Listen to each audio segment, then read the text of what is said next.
लूका अध्याय 11। चेलों को प्रार्थना करना सिखाना। यीशु किसी स्थान में प्रार्थना कर रहा था और जब वह प्रार्थना कर चुका तो उसके चेलों में से एक ने उससे कहा, प्रभु, जैसे यूहन्ना ने अपने चेलों को प्रार्थना करना सिखलाया था वैसे ही हमें भी प्रार्थना करना सिखा दे। यीशु ने उनसे कहा, जब तुम प्रार्थना करो तो कहो, हमारे पिता, तू जो स्वर्ग में है, तेरा नाम पवित्र माना जाए, तेरा राज्य आए, तेरी इच्छा जैसे स्वर्ग में पूरी होती है वैसे ही पृथ्वी पर भी पूरी हो। दिन प्रतिदिन की रोटी हमें दिया कर और हमारे पापों को क्षमा कर, क्योंकि हम भी अपने हर एक अपराधी को क्षमा करते हैं, और हमें परीक्षा में ना पड़ने दे, परंतु हमें बुराई से बचा।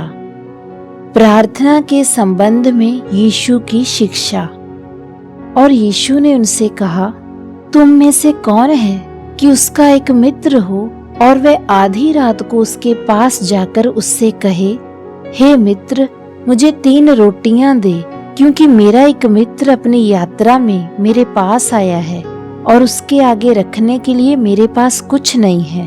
और वह भीतर से ही उत्तर दे, मुझे परेशान मत कर, अब तो द्वार बंद है और मेरे बाल बच्चे मेरे पास बिस्तर में हैं, मैं उठ नहीं सकता और तुझे नहीं दे सकता।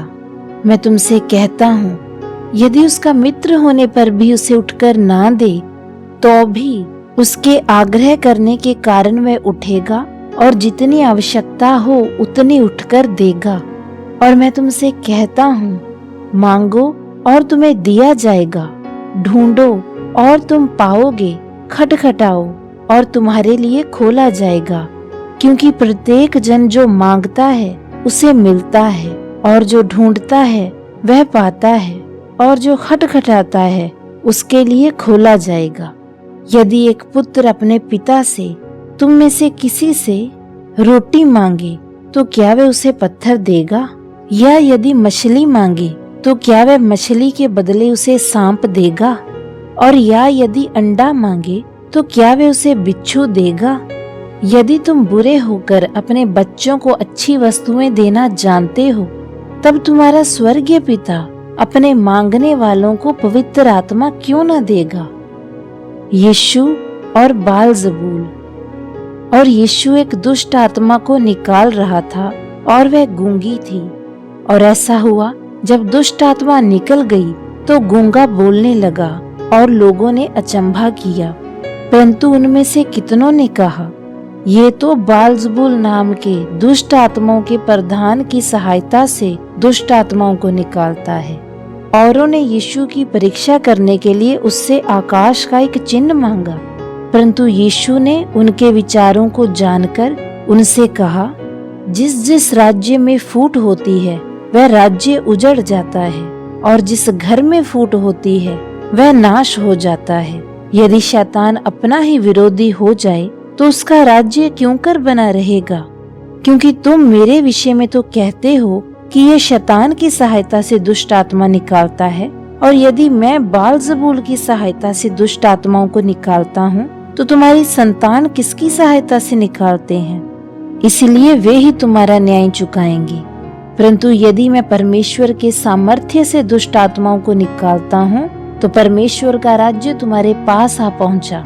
जब बलवान मनुष्य हथियार बांधे हुए अपने घर की रखवाली करता है तो उसकी संपत्ति सुरक्षित बची रहती है, परंतु जब उससे बढ़कर कोई और बलवान चढ़ाई करके उसे जीत लेता है तो उसके वे हथियार जिन पर उसका भरोसा था छीन लेता है और उसकी संपत्ति लूटकर बांट देता है। वह जो मेरे साथ नहीं वह मेरे विरोध में है, और जो मेरे साथ नहीं बटोरता वह बिखेरता है। अधूरे सुधार से विपत्ति। जब अशुद्ध आत्मा मनुष्य में से निकल जाती है तो सूखी जगहों में विश्राम ढूंढती फिरती है, और जब नहीं पाती तो कहती है कि मैं अपने उसी घर में जहाँ से निकली थी लौट जाऊंगी। और जब आती है तो उसे झाड़ा बुहारा और सजा सजाया पाती है।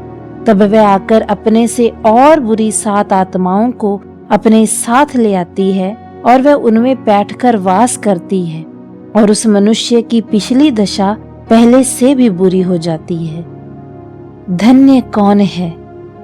और ऐसा हुआ, जब यीशु ये सब बातें कह ही रहा था तो भीड़ में से किसी स्त्री ने ऊंचे शब्द से कहा, धन्य है वह गर्भ जिसमें तू रहा और वह स्तन जो तूने चूसे।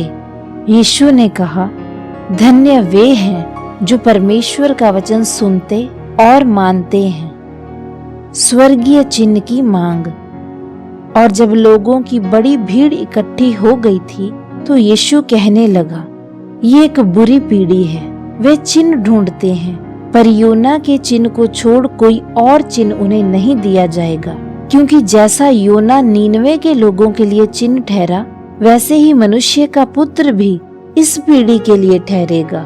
दक्षिण की रानी न्याय के दिन इस पीढ़ी के मनुष्यों के साथ उठकर उन्हें दोषी ठहराएगी, क्योंकि वह सुलेमान का ज्ञान सुनने को पृथ्वी की शोर से आई, और देखो यहाँ वह है जो सुलेमान से भी बड़ा है। नीनवे के लोग न्याय के दिन इस पीढ़ी के लोगों के साथ खड़े होकर उन्हें दोषी ठहराएंगे, क्योंकि उन्होंने योना का प्रचार सुनकर मन फिराया, और देखो यहाँ वह है जो योना से भी बड़ा है। शरीर का दिया। कोई मनुष्य दिया जलाकर उसे तलघर में या पैमाने के नीचे नहीं रखता, परंतु दीपदान पर रखता है, ताकि भीतर आने वाले उजियाला पा सकें। शरीर का दिया तेरी आंख है, इसलिए जब तेरी आंख निर्मल है तो तेरा सारा शरीर भी प्रकाश से भरा है, परंतु जब तेरी आंख बुरी है तो तेरा शरीर भी अंधकार से भरा है। इसीलिए सतर्क रहना कि जो प्रकाश तुझ में है वह अंधेरा ना हो जाए। इसलिए यदि तेरा सारा शरीर प्रकाशवान हो और उसका कोई भाग अंधेरा ना रहे, तो सबका सब ऐसा प्रकाश होगा जैसा उस समय होता है जब दिया अपनी चमक से तुझे प्रकाश देता है। शास्त्रियों और फरीसियों की आलोचना। और जब वह बातें कर चुका, किसी फरीसी ने उससे विनती की कि मेरे साथ भोजन कर, और वह भीतर जाकर भोजन करने बैठा। और फरीसी ने यह देखकर अचंभा किया कि उसने भोजन करने से पहले स्नान नहीं किया। और यीशु ने उससे कहा, हे फरीसियों, तुम कटोरे और थाली को ऊपर ऊपर से तो मांजते हो, परंतु तुम्हारे भीतर कुटिलता और दुष्टता भरी है। हे निर्बुद्धियों, जिसने बाहर का भाग बनाया, क्या उसने भीतर का भाग भी नहीं बनाया? परंतु हाँ, भीतर वाली वस्तुओं को दान कर दो, तो देखो सब कुछ तुम्हारे लिए शुद्ध हो जाएगा। पर हे फरीसियों, तुम पर हाय, क्योंकि तुम पुदीने और सुदाब का और सब भांति के साग पात का 10वां अंश तो देते हो, परंतु न्याय को और परमेश्वर के प्रेम को टाल देते हो। चाहिए तो था कि इन्हें भी करते रहते और उन्हें भी न छोड़ते। फरीसियों, तुम पर हाय, क्योंकि तुम आराधनालयों में मुख्य मुख्य आसन और बाजारों में नमस्कार पाना चाहते हो। शास्त्रियों और फरीसियों, तुम पर हाय, क्योंकि तुम उन छिपी हुई कब्रों के समान हो जो दिखाई नहीं देती और जिन पर मनुष्य अज्ञानता में चलते हैं। तब व्यवस्थापकों में से एक ने यीशु को उत्तर देकर कहा, हे गुरु, ऐसा कहकर तू हमारी निंदा करता है। और यीशु ने कहा, हे व्यवस्थापकों, तुम पर भी हाय, तुम ऐसे बोझ जिनको उठाना कठिन है मनुष्यों पर लादते हो, परंतु तुम आप उन बोझों को अपनी उंगली से छूना भी नहीं चाहते। हाय तुम पर, तुम उन भविष्यद्वक्ताओं की कब्रें बनाते हो जिन्हें तुम्हारे ही पितरों ने मार डाला था। सच में तुम गवाही देते हो और अपने पितरों के कामों में सहमत हो, क्योंकि उन्होंने तो उन्हें सच में मार डाला और तुम उनकी कब्रें बनाते हो। इसलिए परमेश्वर की बुद्धि ने भी कहा है, मैं उनके पास भविष्यद्वक्ताओं और प्रेरितों को भेजूंगी, और वह उनमें से कितनों को मार डालेंगे और कितनों को सताएंगे, कि सब भविष्यद्वक्ताओं का लहू जो संसार की नींव डाले जाने से बहाया गया है, सबका लेखा इस पीढ़ी के लोगों से लिया जा सके। हाबिल की हत्या से लेकर जकरिया की हत्या तक, जो वेदी और मंदिर के बीच में घात किया गया, मैं तुमसे सच सच कहता हूँ उसका लेखा इसी पीढ़ी से लिया जाएगा।